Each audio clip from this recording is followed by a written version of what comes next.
Full disclosure, I am not a reality television watcher.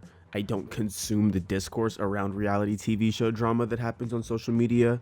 I don't read gossip rags. I don't go on Instagram. And I do not engage with communities or fan bases on Twitter in really any capacity. So this will be an analysis. Well, more of a takedown of the worst, most miserable, bitter, unfun, and tasteless pieces of media I have had the displeasure of forcing into my eye holes in, I don't know, how long?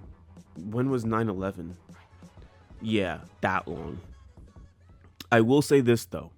From my understanding, this show is being heralded heralded as a strong and diverse representation of black culture writ large. And not only do I completely and adamantly disagree with this take, I also think anyone who says that moonlights as an actual koala bear.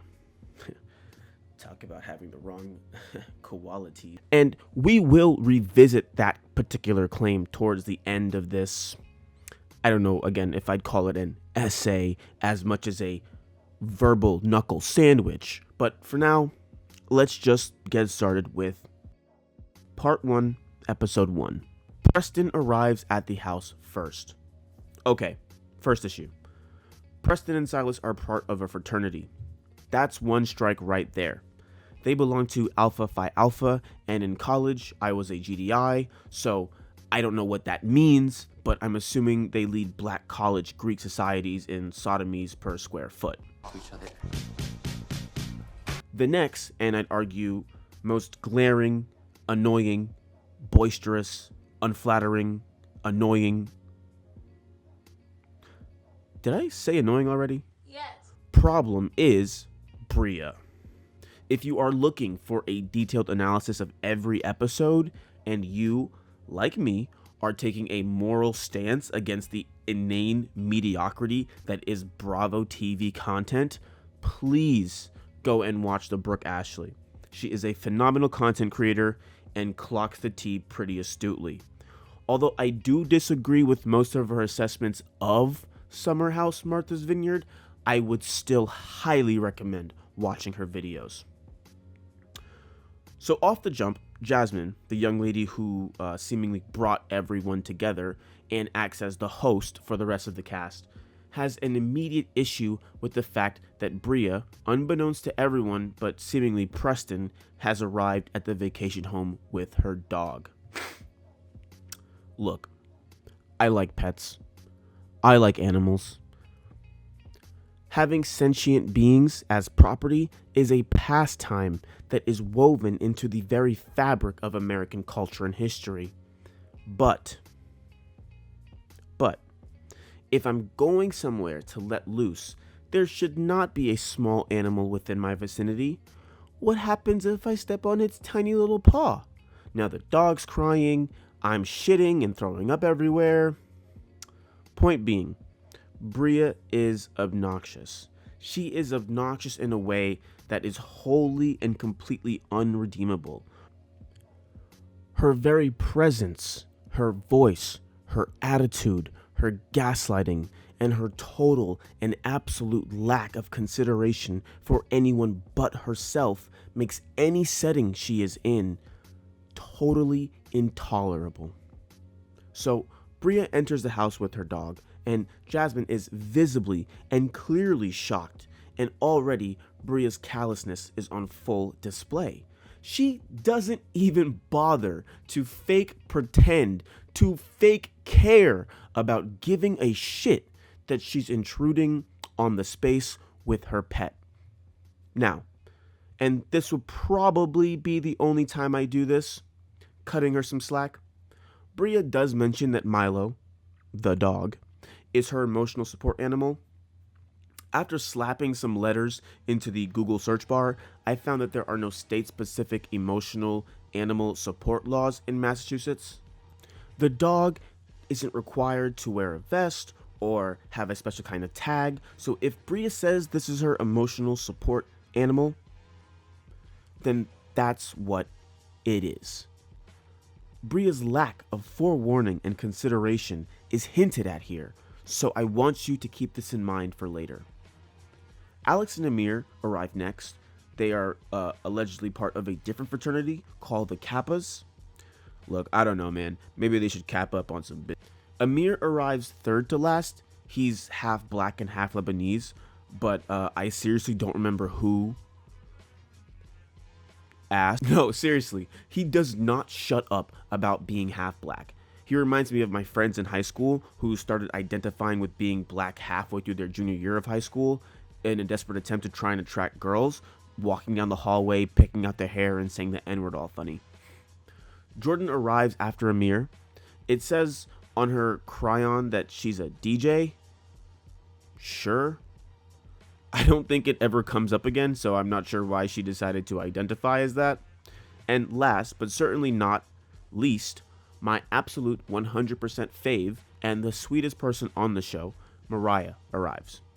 Fast forward, and everyone's sitting at the table, eating, drinking. Amir can't stop talking about being half black. See, told you.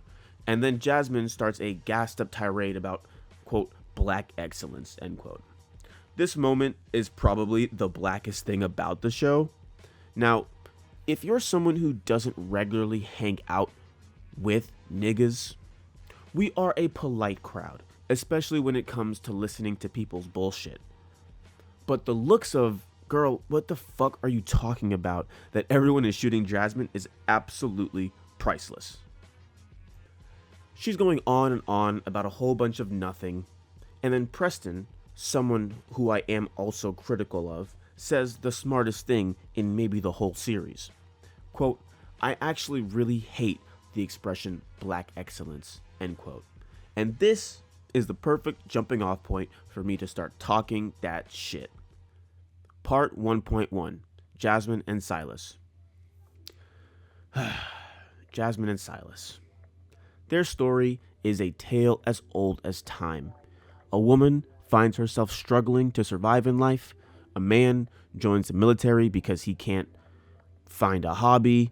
And bing, bang, boom, you've got the recipe for holy matrimony. Like I mentioned earlier, I'm not going to be pulling sources from outside the show, not too much at least. So from what I've seen, their marriage appears to mostly be one that exists out of mutual convenience. But boy, howdy, I do not like Silas. Through most of the first season, he is overbearing, deeply unfunny, entirely too self-serious, and most pathetically, he is possessive.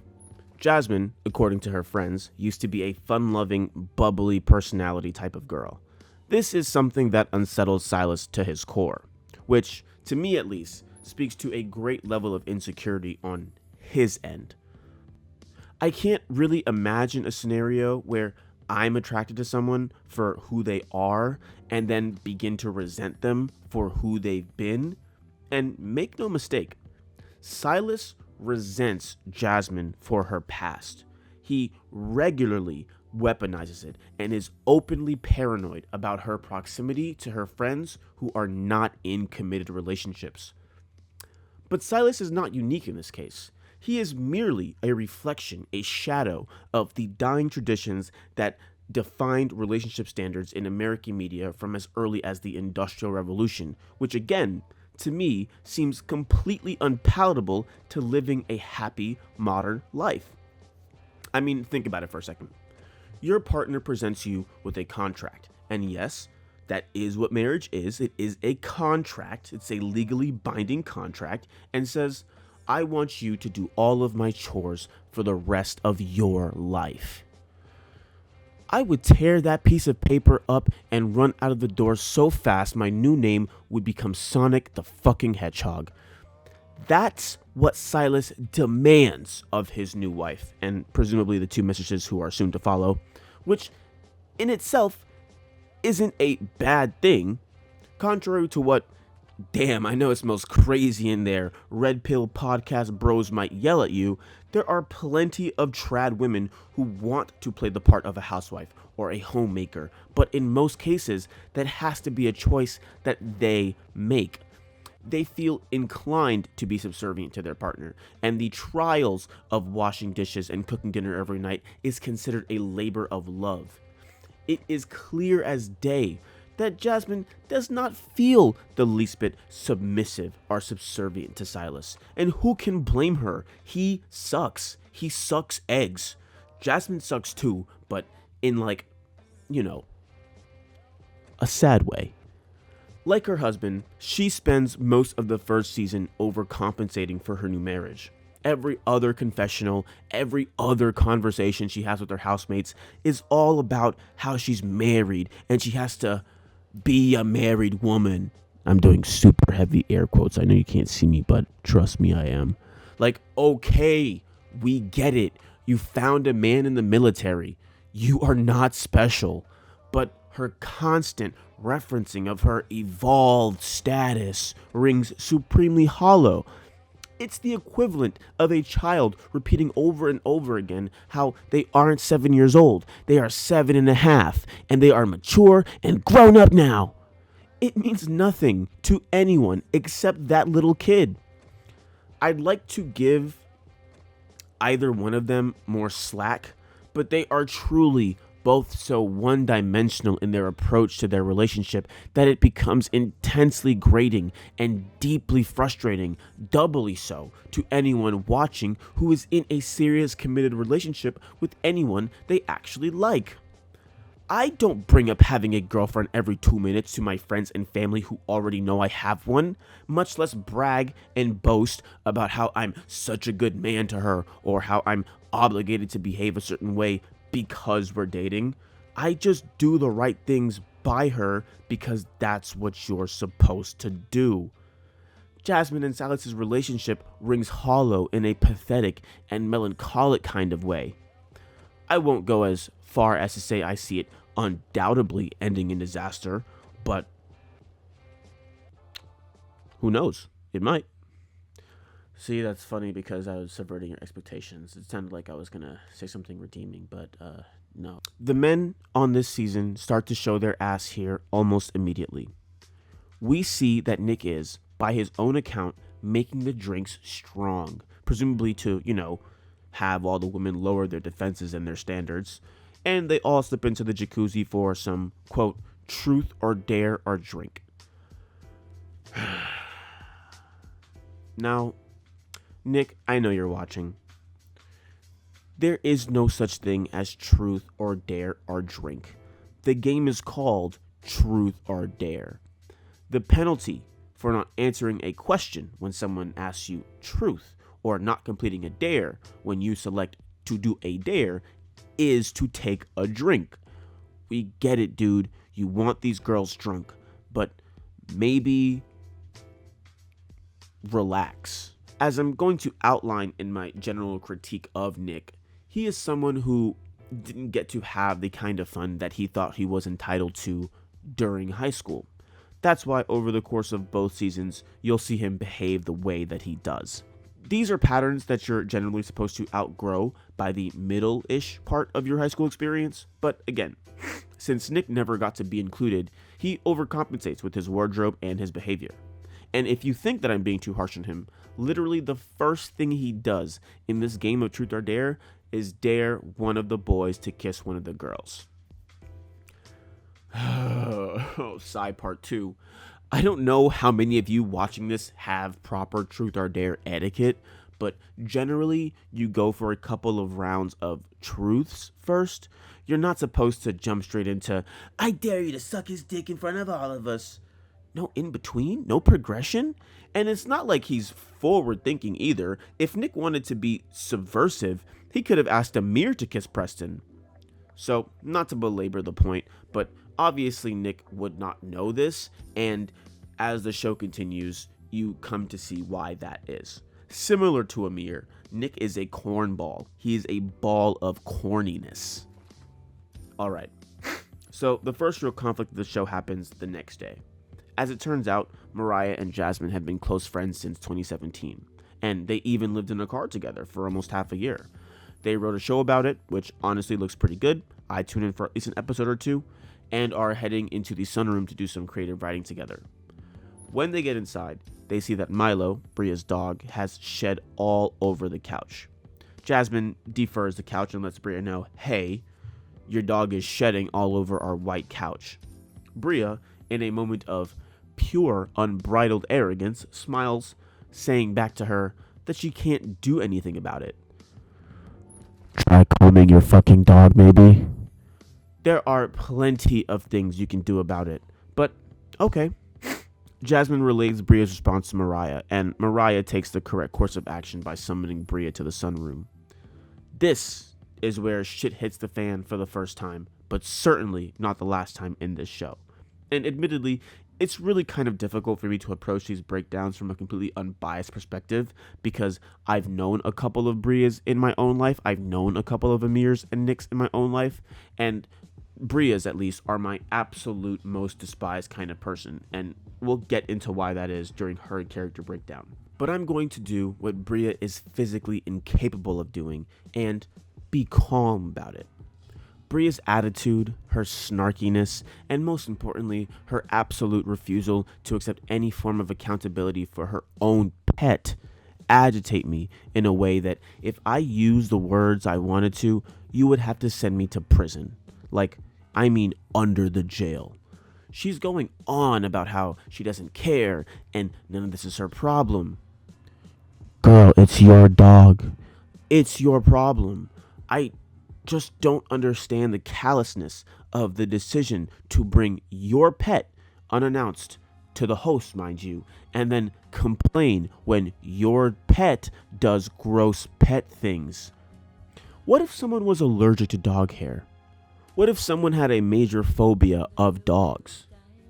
Bria's response would be that it's their issue, they have a problem with dogs, as opposed to it being her responsibility for bringing the dog without letting anyone know. And then Bria pulls a classic, a time-honored manipulator move. She leaves the room, runs around the house, and tells everyone. To the uninitiated, this may seem relatively harmless. Oh, Bria felt like she was being attacked, and she wants to get other people's opinions on the matter. She wants to form a consensus. But no, she is controlling and crafting the narrative. She is shaping the opinions that people who weren't involved in a very brief civil conversation could possibly have about it. Just note the difference between what Bria does and what Jasmine does. It's just Jasmine, Mariah, and Preston recounting the events to make sure that, were we tripping? But Bria is running around asking, meaninglessly, might I add, if people have a problem with the dog. It's meaningless because it doesn't matter to her what their answer is. Bria is insuring herself against future conflicts insofar that if anyone else does end up having an issue with her lack of attentiveness towards grooming and presence of her own pet, she can flip the script and say, well, when I asked you if you had a problem with the dog the first day or the second day, you said everything was fine, effectively quelling any sort of dissent. If it wasn't such a Skinner box manipulative move, it would actually almost be kind of smart. If this was a show where your participation was contingent on intra-house politics, this would be, a good strategy, but it's not. It's a show about supposedly trying to have fun on a vacation with your friends. So Bria pulling out these Big Brother-esque moves 30 minutes into episode 1, for me personally, already makes her deeply unlikable. Fast forward, and Jasmine and Bria are having a follow-up conversation, and I think two things of note happen here. One, Jasmine apologizes first. This is one of her greatest blunders, because now Bria has full confirmation. She knows everything she needs to know to continue to walk all over the rest of her for the rest of the time they are together. Side note, by the way, at the time of writing this, I gave up on the show at the end of episode 2, so let's see if my prediction holds true. Bria is not the kind of person you can fully admit fault to, or really admit fault to in any capacity, especially if you know you've not really done anything wrong. Secondly, Bria apologizes, but her apology is meaningless as she doesn't understand what she's done wrong. She says, "I'm sorry. I should have let you know there was going to be a dog in the house." No. You should have asked, "May you bring your dog to the house?" This is just a microcosm of Bria's manipulative disposition and her pathology of refusing to take any real sort of accountability. One thing I think is actually really funny about this show is, much like a mirror, it has to keep reminding us that this is a black show taking place at a historically black location, because doesn't really feel like it, does it? So they arrive at dinner, and Jasmine, the ox in a box that she is, asks the group if anyone is interested in anyone else. And the way this plays doesn't strike me as something production put her up to. It's very clear that Jasmine is desperate to get everyone coupled up with somebody, but it's also equally as clear that that type of chemistry doesn't really and will never really exist between the group here. I mean, the casting off rip was a mistake. Jasmine, married. Silas, married to Jasmine. Bria, who sucks, why would anyone date her anyways, is dating Simon and living in Germany. Amir and Nick both ostensibly have girlfriends who go to other schools, trust me. Preston, who's gay. Alex, who's a fuckboy. And Mariah, who's a single baby mom. There is so little wiggle room for just who these people are for that kind of romantic chemistry to even bloom.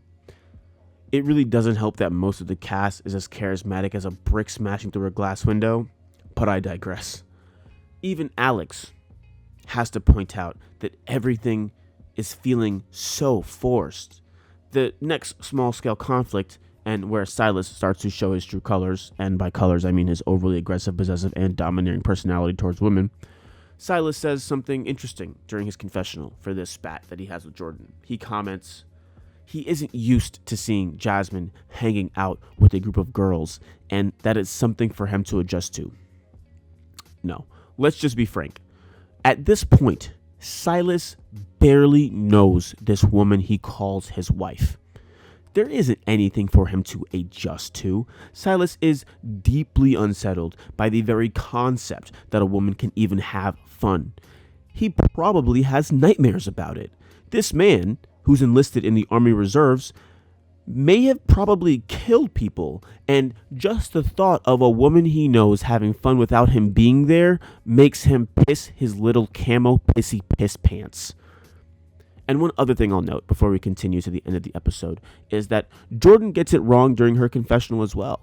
Silas is not trying to be a knight in shining armor. He is trying to control Jasmine in every aspect of her life because he is a deeply insecure man. Somewhere, probably not even that deep inside him, pause, Silas is petrified by a scenario in which Jasmine finds somebody who is more fun than him, makes the room for her to continue to express her own autonomy, and that she likes more than him. Make no mistake, Silas doesn't want Jasmine having fun because he knows he fucking sucks and that Jasmine would not have to look far to find someone who's better. So, this episode ends with Jordan, rightfully so, chewing Silas the fuck out. And you can really see how unsettled he is physically that he's being spoken to by a woman that way. It doesn't take a rocket scientist or even a normal scientist to understand what kind of man Silas is. It's just such a damn shame that he's on my fucking screen. So that was it for episode 1. See you next time for episode 2. Bye.